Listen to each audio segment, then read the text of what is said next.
Salam sejahtera Malaysia, denyut nadi suara rakyat bergema di channel ini. Wow, ada tajuk terbaru. Saya suka dengan tajuk ini, persoalan yang cukup jelas. Apa umat Islam Melayu dapat sewaktu PAS memerintah dulu? Mungkin kawan-kawan, tuan-tuan dan puan-puan yang dihormati sekalian boleh senaraikan sehingga 100 perkara. Banyaknya umat Islam Melayu dapat waktu PAS memerintah dulu. Banyaknya. Mungkin boleh senaraikan. Atau ada pula orang yang sampai 1 pun tak boleh senarai.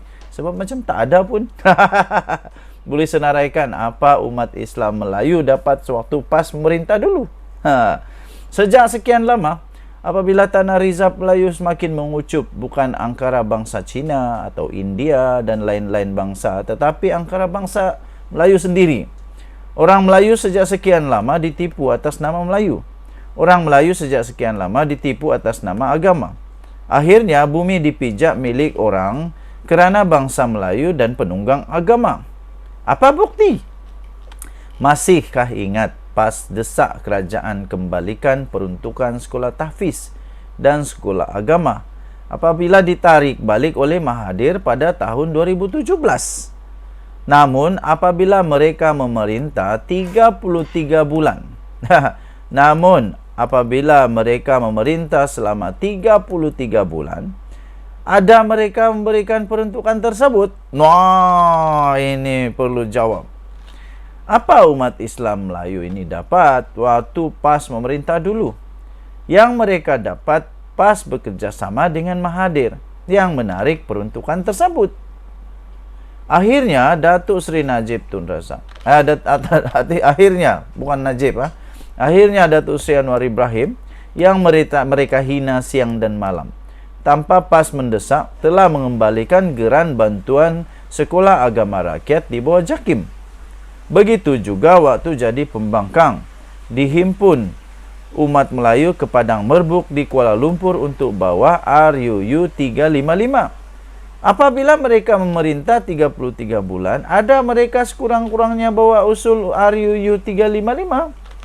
Tak ada. Ada? Akhirnya Datuk Seri Anwar minta Menteri Agama bagi pihak kerajaan membawa usul RUU 355 ke Parlimen tahun ini. Yang kita dapat cabutan judi dinaikkan oleh kerajaan bersama PAS.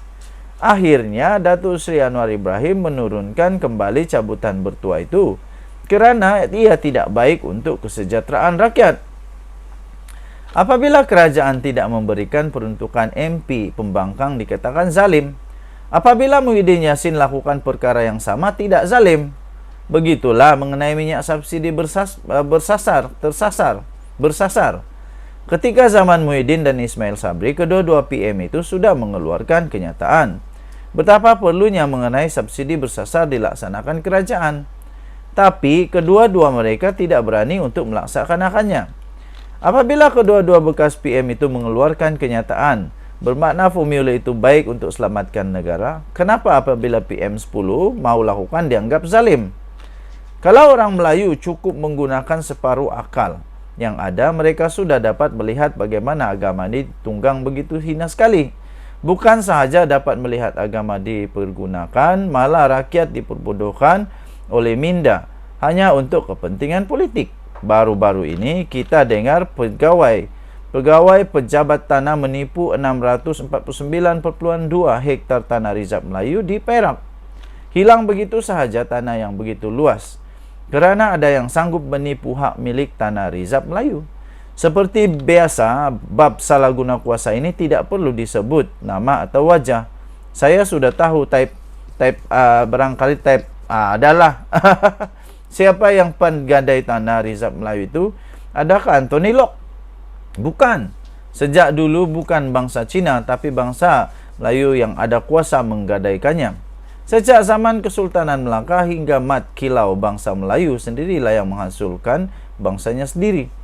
Mereka hanya kambing hitamkan bangsa-bangsa lain untuk menghalalkan cara atau divert isu daripada isu yang sebenar. Itu ditulis di harapandaily.com, ya, harapandaily.com, ditulis oleh Norman Radzwan 2 Jun 2024. Tajuk dia, apa umat Islam Melayu dapat waktu PAS memerintah dulu. Okey, ini pendapat adalah pendapat daripada penulis dan bukan pendapat daripada channel ini The Twin TV. Saya hanya bacakan terpulang pada anda apa pendapat masing-masing. Denyut nadi suara rakyat bergema di channel ini. Kita jumpa lagi. Bye-bye. Salam sejahtera Malaysia. Denyut nadi suara rakyat bergema di channel ini. Ada peribahasa berkata begini.